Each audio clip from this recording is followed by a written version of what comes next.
Assalamualaikum warahmatullahi wabarakatuh. Kali ini saya akan menjelaskan mengenai tugas individu saya dari latihan dasar CPNS tahun 2024, khususnya untuk agenda ketiga. Sebelumnya, saya ingin memperkenalkan diri terlebih dahulu. Perkenalkan, nama saya Ayu Hasnining, Eskom Mkom dengan NIP 19940410 2024 06 2002. Saya dari angkatan 77 kelompok 4 dengan nomor presensi 34. Coach saya ialah Bapak Suhanda, SPD MAP, unit kerja saya di Universitas Negeri Makassar, Fakultas Teknik.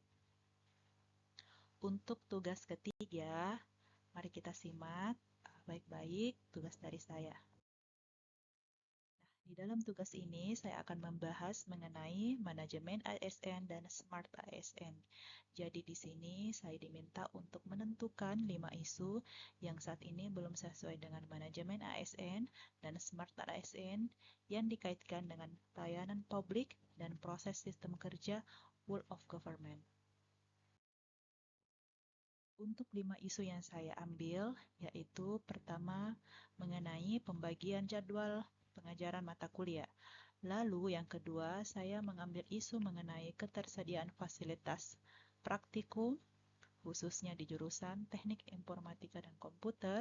Yang ketiga, fasilitas kurangnya memadai dan efektif di jurusan TIK. Yang keempat, format penulisan skripsi. Dan yang kelima, mengenai rencana pembelajaran semester atau yang biasa kita sebut dengan RPS, khususnya pada mata kuliah forensik digital. Yang pertama, kita akan membahas mengenai isu pembagian jadwal, di mana isu tersebut adalah terkadang pembagian jadwal mata kuliah tidak sesuai atau kurang sesuai dengan latar belakang pendidikan jurusan lulusan pengajar. Nah, kondisi saat ini yang saya dapatkan yaitu dosen, misalnya dosen pendidikan teknologi mengajar mata kuliah bahasa Inggris. Lalu yang kedua, misalnya dosen dengan latar belakang pendidikan sistem informasi mengajar matematika dan aljabar linier yang berkaitan dengan itu. Apa sih kondisi ideal yang diharapkan? Tentunya setiap dosen diharapkan mengajar sesuai dengan latar belakang pendidikan dan keahlian mereka. Misalnya, dosen pendidikan teknologi yang seharusnya mengajar mata kuliah yang relevan dengan teknologi.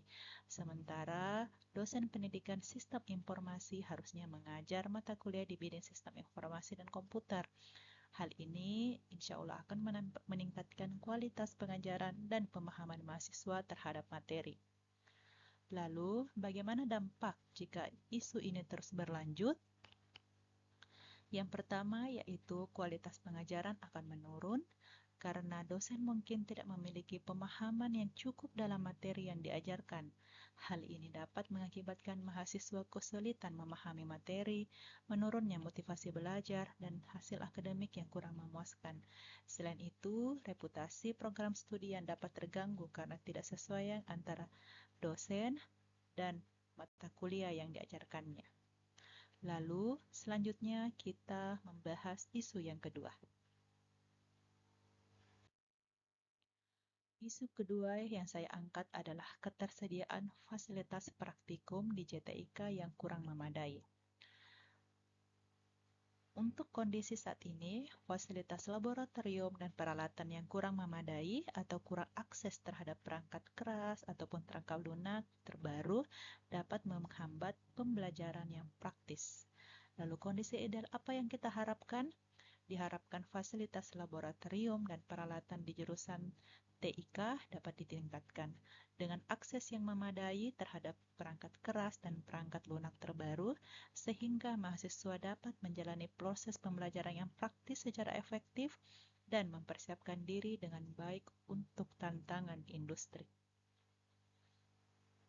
Lalu apa dampak jika isu ini terus berlanjut? Jika isu ini terus berlanjut, khususnya di keterbatasan fasilitas laboratorium dan akses terhadap perangkat keras serta perangkat lunak terus berlanjut, dampaknya adalah mahasiswa akan kesulitan dalam menguasai keterampilan praktis yang diperlukan, mengurangi daya saing, lulusan di pasar kerja, serta membatasi inovasi dan penelitian di bidang teknologi informasi. Lalu kita menuju ke isu ketiga. Ini kembali lagi saya membahas mengenai fasilitas. Ini adalah isu yang mungkin saja tidak hanya terjadi di jurusan tempat saya mengajar, tetapi bisa jadi menjadi isu-isu yang terdapat di jurusan lain ataupun di kampus-kampus lain yang saat ini dunia pendidikan banyak mengalaminya. Lalu isu ketiga yaitu fasilitas kelas kurang membandai dan efektif. Bagaimana sih maksudnya?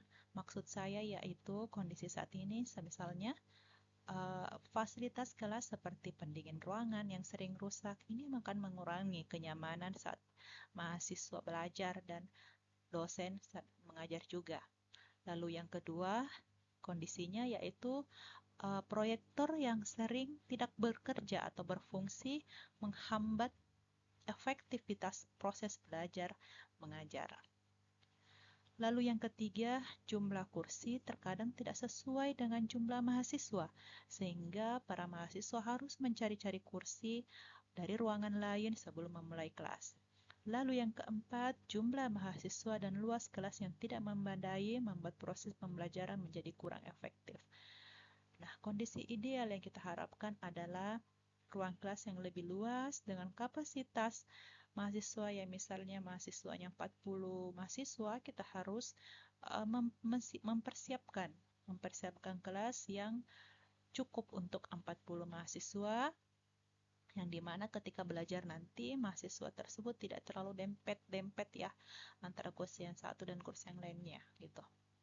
Lalu dilengkapi dengan fasilitas yang baik seperti pendingin ruangan dan juga proyektor agar kenyamanan belajar mengajar ini bisa berlangsung dengan baik. Selain itu, jumlah kursi juga harus memadai. Jumlah kursi misalnya harus sudah ada tersedia di kelas. Kalau siswanya 40 orang memang standarnya 40 orang, kita harus mempersiapkan kursi 40 juga untuk setiap kelas. Bagaimana dampak jika isu ini terus berlanjut? Mahasiswa dan dosen bisa kehilangan motivasi belajar dan mengajar yang pada akhirnya berdampak pada hasil pembelajaran.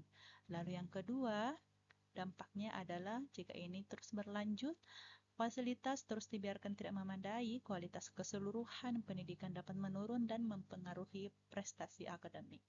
Ini yang sangat kita hindari. Tetapi khususnya saat ini di JTIK, khusus di Oktober 2024, pemimpin di jurusan dan fakultas sedang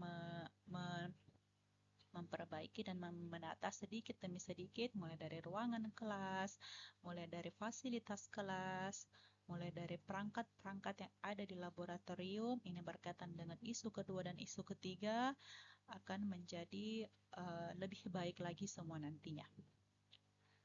Ini sedang kita usahakan. Jadi kedua isu nanti ini saya tidak mengambil di bagian rancangan aktualisasi karena hal isu kedua dan ketiga ini yang saya bahas sedang diperbaiki dan sementara berjalan sekian persen. Dan juga sementara pemindahan gedung untuk jurusan kami khususnya. Ini adalah harapan kita semua. Lalu yang keempat, format penulisan skripsi di jurusan Teknik Informatika dan Komputer belum seragam. Bagaimana sih kondisi saat ini?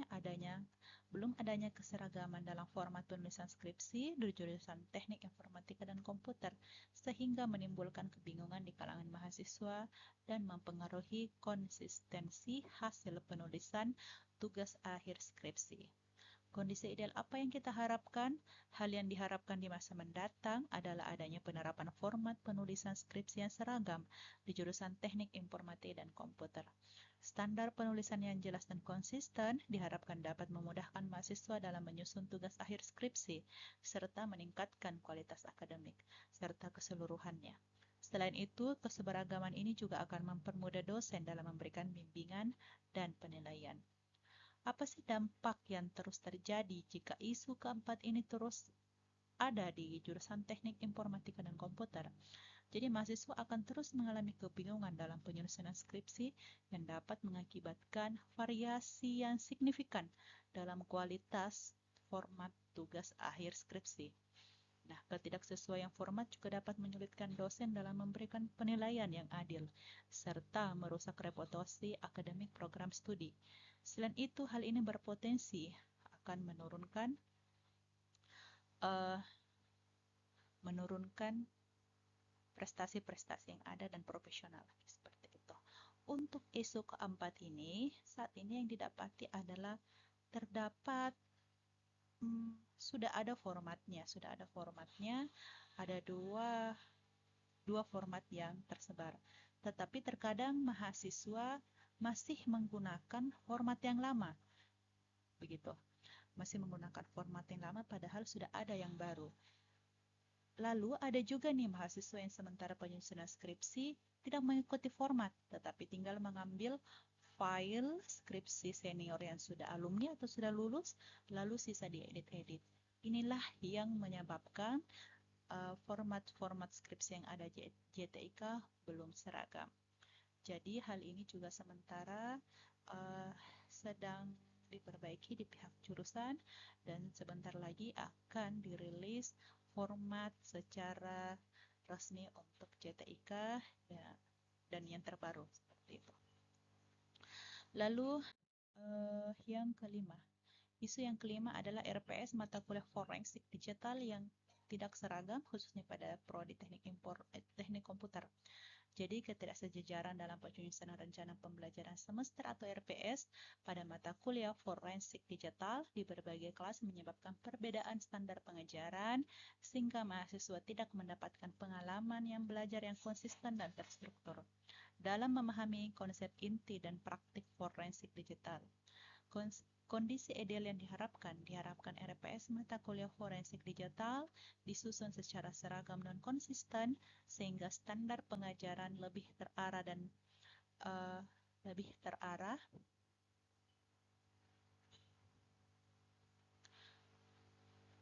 dan pengalaman belajar mahasiswa menjadi lebih merata dan berkualitas. Bagaimana dampak jika isu ini terus berlanjut? Jika isu ketidakseragaman RPS terus berlanjut, dampaknya adalah pastinya mahasiswa.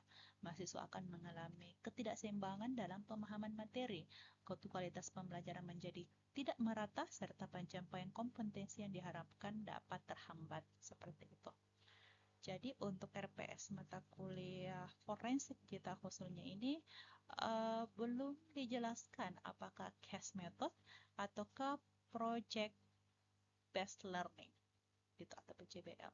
Jadi nanti insya Allah akan dibuat RPS yang memang sesuai standar apakah ini case method ataupun PJBL seperti itu ya.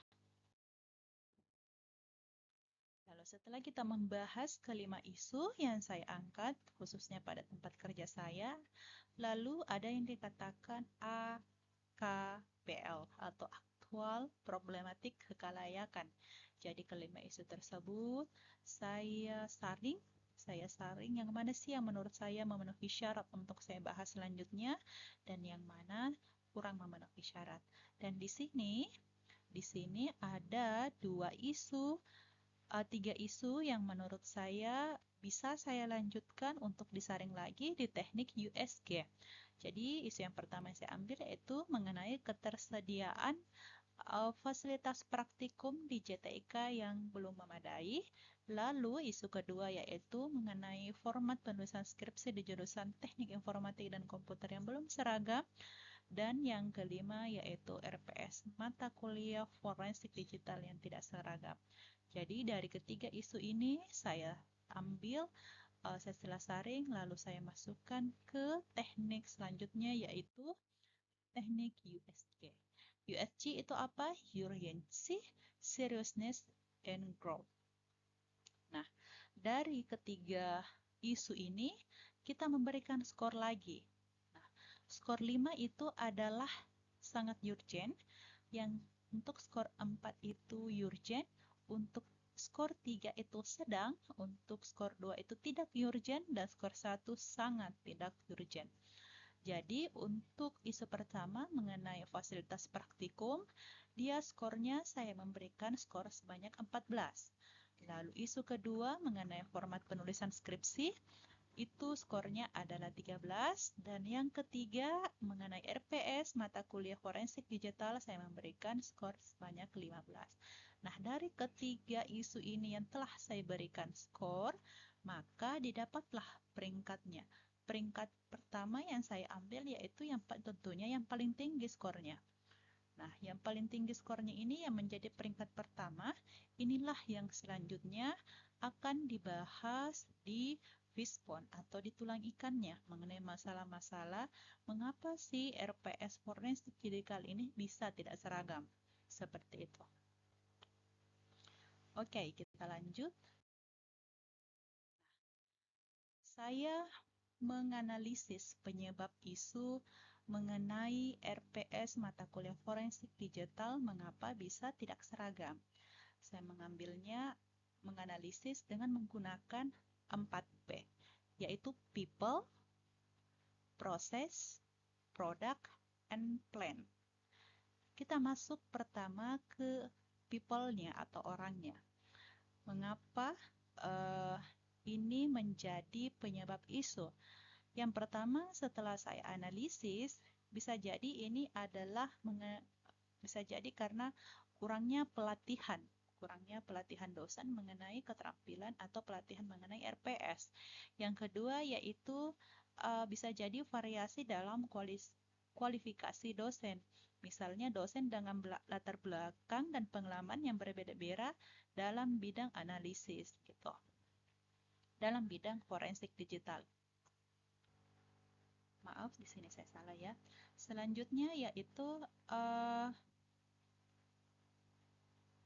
P yang kedua yaitu proses. Penyebab isu ini bisa terjadi, bisa jadi standarisasi RPS yang kurang jelas. Kurangnya panduan atau template yang jelas dan terstandarisasi untuk mata kuliah. Lalu yang kedua, proses penyusunan RPS yang berbeda. Jadi setiap dosen memiliki cara dan prosedur yang berbeda dalam penyusunan RPS. Ini yang menyebabkan template RPS ataupun isi dalam RPS suatu mata kuliah ini yang tidak konsisten. Lalu P yang ketiga adalah produk. Jadi pembaharuan RPS forensik digital. Jadi RPS forensik digital ini perlu diperbaharui untuk memastikan integrasi yang baik dengan kurikulum keseluruhan sehingga dapat mengurangi kebingungan di antara mahasiswa. Terus materi ajar yang berbeda. Bisa jadi mengapa RPS forensik digital ini berbeda, bisa jadi juga penyebabnya adalah materi ajar yang berbeda dari setiap dosennya. Jadi, maka dari itu kenapa biasa ada RPS yang berbeda juga. Seperti ini yang harus kita selaraskan antara pikiran-pikiran para pendidik agar kita mendapatkan satu tujuan. Seperti itu. Lalu P yang keempat yaitu plant atau lingkungan, fasilitas pembelajaran yang berbeda. Lingkungan fisik dan fasilitas yang berbeda di setiap jurusan atau kelas dapat mempengaruhi cara dosen mengajar. Lalu mengenai kebutuhan industri, kurikulum yang tercantum dalam RPS belum sepenuhnya mencerminkan keterampilan dan kompetensi yang dibutuhkan oleh industri. Seperti itu.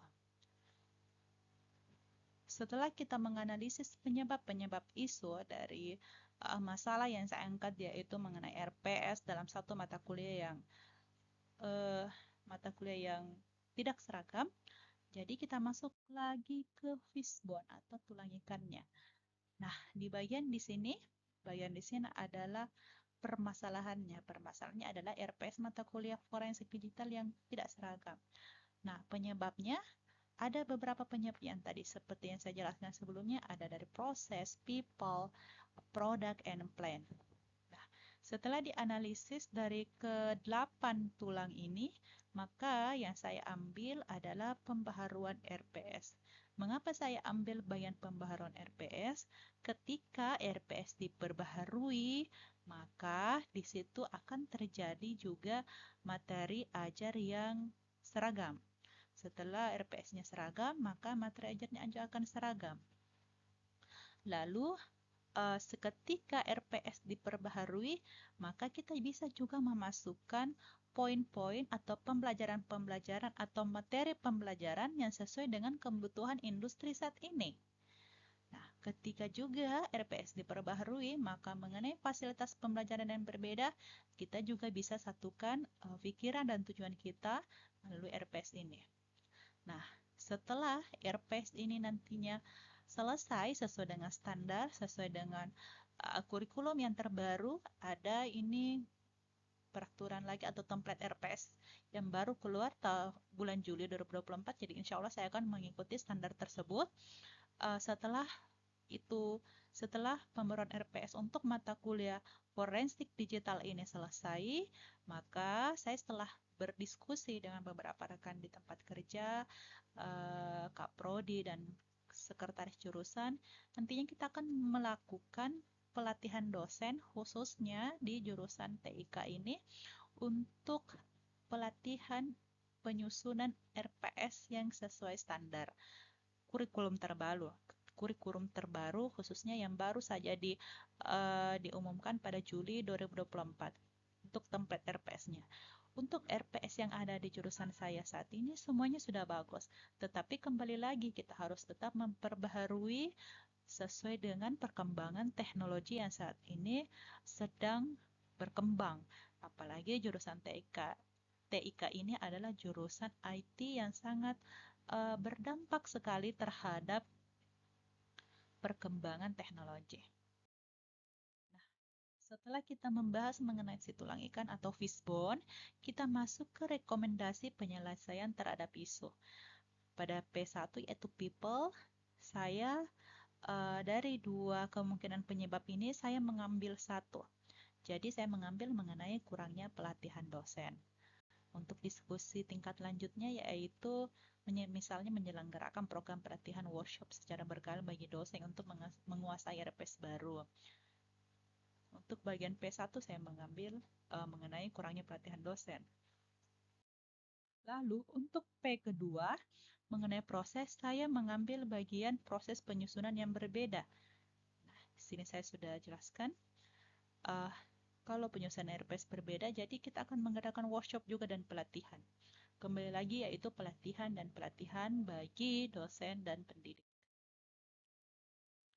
Untuk yang P ketiga yaitu saya mengambil mengenai forensik digital, yaitu pembaruan RPS digital forensik. Tentunya ini adalah ya.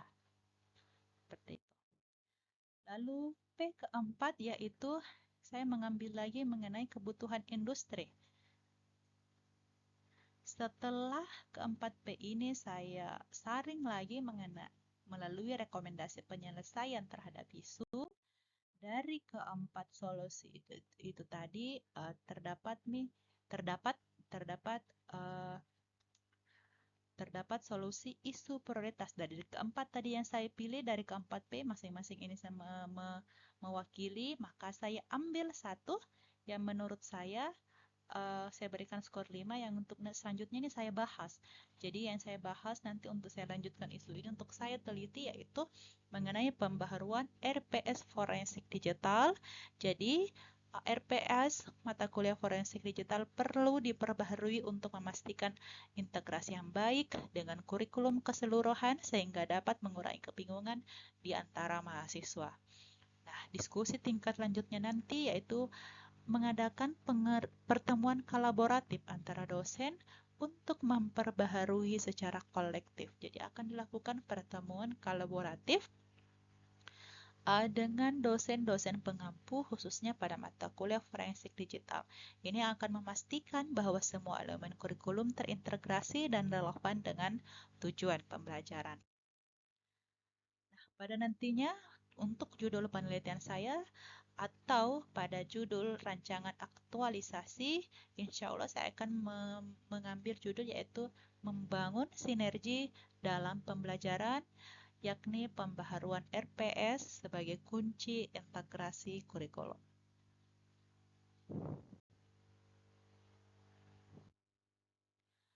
Alhamdulillah, cukup sekian presentasi dari saya mengenai tugas individu dari latihan dasar CPNS tahun 2024 pada Kementerian Pendidikan, Riset, dan Teknologi. Untuk agenda 3 ini adalah tugas terakhir individu sebelum kami memasuki rancangan aktualisasi. Hari ini tanggal 17 Oktober 2024 dan insya Allah rancangan aktualisasi saya akan dilaksanakan pada 21 Oktober 2024. Mohon doanya agar rancangan aktualisasi saya akan berjalan dengan lancar dan proses aktualisasi saya akan berjalan dengan lancar hingga akhirnya semua akan berjalan dengan baik dan mencapai hasil akhir yaitu lulus. Terima kasih dari saya Ayu Hasnining dari Unit Kerja Universitas Negeri Makassar, Fakultas Teknik, dan juga khususnya saya sangat berterima kasih kepada coach atau mentor pada kelompok 4 angkatan 77 gelombang ke-8 Latsar CPNS 2024, Bapak Suhanda SPD MAP. Sekian dari saya. Assalamualaikum warahmatullahi wabarakatuh.